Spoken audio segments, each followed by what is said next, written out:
Hello friends, good morning. आप सभी का स्वागत है मेरे यूट्यूब चैनल में। आज की वीडियो में मैं आपको बताऊंगा कि जो सीआरपीएफ का पेपर हुआ था पिछले साल, उसमें मैथ्स के जो प्रश्न थे उसका स्टैंडर्ड क्या था, लेवल क्या था। इस वीडियो की मदद से आपको ये समझ में आएगा कि मैथ्स की प्रश्न का लेवल क्या है, कौन से टॉपिक से किस तरह के प्रश्न पूछे जा रहे हैं, कितने प्रश्न पूछे जा रहे हैं। तो आपको आने वाला जो एग्ज़ाम है उसमें उसकी तैयारी में आपको मदद मिलेगा। तो वीडियो शुरू करने से पहले आपसे मेरी छोटी सी रिक्वेस्ट है, यदि आपने मेरे चैनल को सब्सक्राइब नहीं किया है तो सब्सक्राइब कर लें ताकि आपको ऐसे वीडियो मिलते रहे। तो चलिए शुरू करते हैं।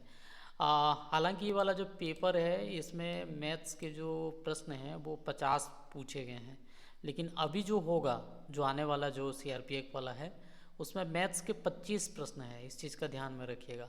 तो ये जो पेपर है इसमें तो 50 प्रश्न है, इसलिए ऐसा भ्रमित मत रहिएगा कि 50 प्रश्न पूछे जाएंगे, क्योंकि अभी वाला जो सिलेबस दिया गया है उसमें मैथ्स के 25 प्रश्न पूछे जाएंगे।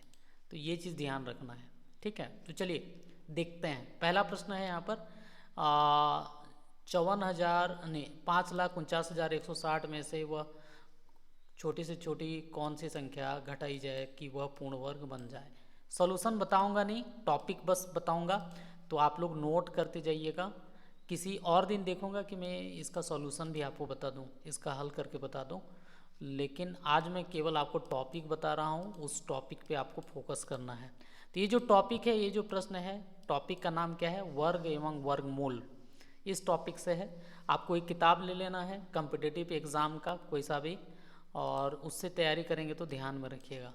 तो वर्ग एवं वर्गमूल से ये प्रश्न है, मतलब एक प्रश्न वर्ग एवं वर्गमूल से है, ठीक है।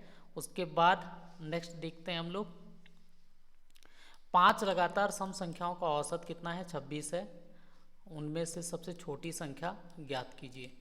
तो ये जो प्रश्न है किस टॉपिक से है? औसत से। नाम से ही समझ में आ रहा होगा, है ना। दूसरा वाला प्रश्न देखते हैं। यहाँ पर 11 संख्याओं का औसत 60 है। प्रथम 6 का 58 है, अंतिम 6 का 63 है। तो छठी संख्या ज्ञात करिए। तो ये भी प्रश्न किससे रिलेटेड है? आपके औसत से रिलेटेड है। औसत से 2 प्रश्न हो गए, देख लो। किसी समूह के 36 लोगों का औसत कितना है? 14 है। ये भी औसत से है। तो देखिए, औसत एक छोटा टॉपिक है। मुझे लगता है आपको सबसे पहले इस टॉपिक का तैयारी करना चाहिए। औसत से देखो यहाँ पर 3 प्रश्न आ गए, है ना। तो औसत की तैयारी आपको ठीक से करना चाहिए। औसत से 3 प्रश्न हो गए। अगला देखते हैं। यहाँ पर एक चालक 150 किलोमीटर की दूरी 50 किलोमीटर औसत चाल से तय करता है, 30 किलोमीटर प्रति घंटा की औसत चाल से वापस आ जाता है, तो उसके संपूर्ण का औसत चाल। ये भी बहुत इजी प्रश्न है ना। एवरेज बराबर 2xy x प्लस वाई, वो वाला फॉर्मूला लगा के ये प्रश्न जो है बन जाएगा, है ना। तो ये औसत चाल दूरी, समय दूरी चाल वाले टॉपिक से है ना, और बहुत ही इजी है। आपको सीधा सीधा औसत चाल का एक तो तैयारी करना ही है, कुछ और तैयारी करो या ना करो इस टॉपिक से, लेकिन औसत चाल निकालना आपको आना चाहिए। यहाँ पर तो जो चाल दिया हुआ है वो 2 जाने और वहाँ आने का हो सकता है, अलग अलग दूरी वाला भी हो सकता है। तो औसत चाल के भी कई टाइप के प्रश्न बनते हैं, तो औसत चाल को आपको छोड़ना नहीं है, ठीक है। ये निकालने आता ही है। उसके बाद अगला देख लेते हैं। यहाँ पर 50 को 2 भागों में इस प्रकार बांटा जाए कि उसके व्युत्क्रम का योग 1/8 है, तो बड़ा भाग बताइए, है ना। तो ये आप इस प्रश्न को आप लिख सकते हैं, संख्या प्रणाली से ले सकते हैं। ये प्रश्न कैसे सॉल्व होगा? 50 को 2 भाग में बांटना है। एग्जाम्पल के तौर पर कोशिश करते हैं। यहाँ पर ये 50 है ना। मान लिया जाए इस 50 का एक भाग क्या है? x है ना। तो इसका दूसरा भाग क्या होगा? 50 में से x माइनस कर दीजिए। 50 माइनस कितना हो जाएगा यहाँ पर? x। अब क्या कह रहा है? उसके व्युत्क्रम का, मतलब x का व्युत्क्रम कितना हो जाएगा? 1/x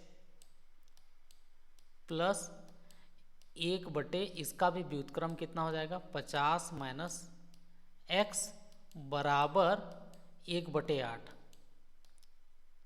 है ना। इसको आप सॉल्व करेंगे, इसका लसा निकालेंगे। लसा निकालेंगे तो कितना हो जाएगा इसका लसा? x इंटू 50 माइनस एक्स आ जाएगा और ये इधर आ जाएगा, मतलब ये हो जाएगा 50 माइनस एक्स प्लस एक्स। ये सब तो आपको थोड़ा सा आना चाहिए, और ये दोनों का गुणा हो जाएगा उसका लसा, तो कितना हो जाएगा यहाँ पर, एक तो 50x हो जाएगा माइनस कितना हो जाएगा x का स्क्वायर बराबर 1/, कितना हो जाएगा यहाँ पर 8 हो जाएगा। ठीक है, x x कट जाएगा, इधर 50 बचा, 50 का 8 के साथ क्या हो जाएगा, गुणा हो जाएगा, मतलब x square minus x square plus 50x बराबर 50 का इसके साथ गुणा हो जाएगा, तो यहाँ पर कितना हो जाएगा 400। ठीक है, तो एक समीकरण बन गया। देखो सबसे पहला काम करता हूँ कि मैं इसको इधर ले जाऊँगा, तो कितना हो जाएगा, इसका चिन्ह बदल जाएगा, एक्स स्क्वायर माइनस 50x धन कितना हो जाएगा यहाँ पर 400। इसको सॉल्व करेंगे तो क्या आएगा आपका, है ना। ऐसी कौन सी संख्या है जिसको गुणा करने पर कितना आता हो, 400 आता हो, है ना। तो वो संख्या कितना हो जाएगा, 10 और 40, 10 और 40, तो वो दो संख्या कितना हो जाएगा, 10 और 40 हो जाएगा, है ना। इसमें से क्या बोल रहा है, बड़ा भाग कौन सा है, 40, तो इसका उत्तर क्या हो जाएगा, उत्तर 40। इस तरीके से इसको हम लोग क्या कर सकते हैं, सॉल्व कर सकते हैं। ठीक है, नीचे आ जाते हैं, और ये देखो मोहन तथा सोहन की आयु का अनुपात 5:4 है। 3 वर्ष बाद उनके आयु का अनुपात में 11:9 हो जाएगा, तो मोहन का वर्तमान आयु कितना होगा। तो ये आयु से संबंधित प्रश्न है, एक पूछा है ना। देखो आयु से और एक प्रश्न है, 15 वर्ष बाद सुशील की आयु 5 वर्ष पहले की आयु 5 गुना हो जाएगी सुशील की वर्तमान आयु। फिर और एक आयु से भी है, देखो पिता पुत्र के आयु का योगफल 45 वर्ष है, दोनों के गुणनफल इतना है ना। फिर यहाँ से आयु से है, तो आयु से संबंधित करें तो यहाँ पर 4 प्रश्न है, तो इसको भी थोड़ा ध्यान देना है आपको। आयु से रिलेटेड जितने भी प्रश्न हैं संख्या प्रणाली वाले टॉपिक में मेरे ख्याल से मिल जाएगा, तो उसको आपको हल करना है भाई, है ना। उससे भी ज़्यादा प्रश्न पूछे गए हैं। अब देखो यहाँ पर जो प्रश्न है, देखो इतना का मान क्या होगा, तो ये इस टॉपिक का संबंध किससे है, घातांक से। ये घातांक के प्रश्न है, यदि घातांक के रूल आपको पता होगा तो ये सॉल्व हो जाएगा, है ना। सॉल्व करके देखें, जैसे किसी संख्या का यदि ये करनी में है, ऐसे मान लीजिए ये ऐसे है, तो इसको जब घात रूप में लिखूंगा, करनी हटेगा तो क्या हो जाएगा, 6 का घात 1/3 होगा, ऐसे ध्यान यही होगा ना किसी भी संख्या का। जैसे मान लीजिए कोई संख्या है, ये इसका घात 4 है और यहाँ पर है 8, तो जब मैं इसका करनी हटाऊंगा तो 8 का घात कितना हो जाएगा, 1/4। इसको थोड़ा ध्यान रखना है आपको। इसी तरीके से इसमें सॉल्व होगा। अब जैसे इसको हल करना है आपको, है ना, इसको सॉल्व करना है। अब जैसे यहाँ पर देखो 6 का घात पहले से ही 6 है, और यहाँ पर कणी घात कितना है, 3 है, मतलब इसका घात कितना हो जाएगा, 6 गुणा इसका घात 1/3, क्योंकि जो अभी बताया मैं, है ना। तो इसको काटेंगे तो 6 का घात कितना हो जाएगा, 2, मतलब ऊपर में 6 का घात कितना हो जाएगा, यहाँ पर 2 हो जाएगा। अब नीचे वाले में देखो, यहाँ 6 का घात 2/3, और ये वाले का देखो 6 का घात 7/3 हो जाएगा, मतलब 6 का घात 2/3 गुणा 6 का घात 7/3। आधार समान है तो घात क्या हो जाएगा, जुड़ जाएगा। घात क्या हो जाएगा, जुड़ जाएगा, मतलब घात को जब आप जोड़ोगे 2/3 धन 7/3, मतलब 6 का घात यहाँ पर कितना हो जाएगा, 2 और 7 कितना हो जाएगा यहाँ पर 9/3। 9/3 मतलब इसको काटिए, आप काटेंगे तो कितना हो जाएगा, 6 का घात यहाँ पर आ गया 3, यहाँ पर आ गया 6 का घात 3। अब काटो इसको, 6 का घात 2, 6 का घात 2 कट जाएगा, तो बचेगा कितना, 1/6। इसका उत्तर कितना हो जाएगा, 1/6। क्लियर है ना। इस तरीके से ये भी घात वाले से है, घात से, ये भी बहुत इजी है, इसको भी सॉल्व आप कर सकते हैं उसी तरीके से। 81 को आप 3 के घात में लिख देंगे, 3 का घात कितना हो जाएगा, 3 तिया 9, 9 तिया 27, 27 तिया मतलब 3 का घात इधर 4 हो जाएगा, इधर 3 का घात लिख देंगे, है ना। इसको भी 3 का घात में लिख दो, इसको भी 3 का घात में लिख दो, तो फिर n का मान आ जाएगा। तो ये घातांक वाले से में है। किसी संख्या का 65% उस संख्या के 4/5 से 21 कम है। इसको सॉल्व कैसे करेंगे, किसी संख्या का 65% उस संख्या के 4/5 भाग से 21 कम है। इसका मतलब है, मान लो एग्जाम्पल के तौर पर, मान लीजिए वो संख्या x है ना। x का 4/5 भाग है ना, x का 4/5 भाग से उस संख्या का 65%, मतलब x का 65% मतलब 65/100 बराबर, दोनों में अंतर, x का 4/भाग और x का 65% के बीच अंतर कितने का है, 21 का।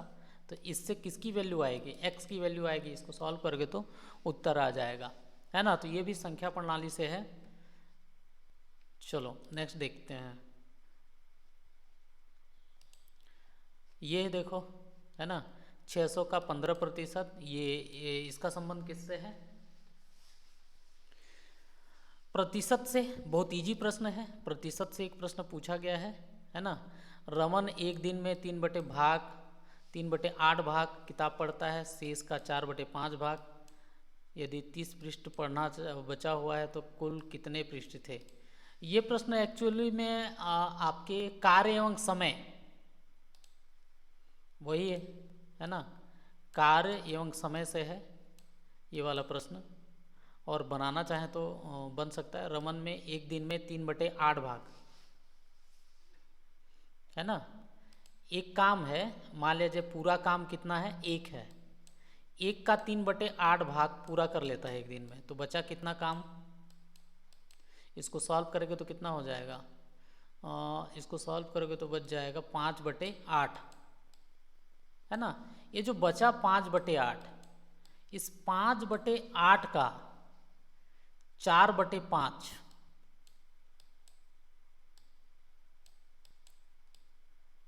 4/5 भाग पूरा करते हैं। इसको काटो, है ना, तो कितना हो जाएगा, 4 दूना 8 मतलब 1/2, है ना। शेष भाग कितना था, 5/8, 5/8 में से दूसरे दिन 1/2 करता है, 5/8 में से दूसरे दिन 1/2 करता है, मतलब बचा कितना।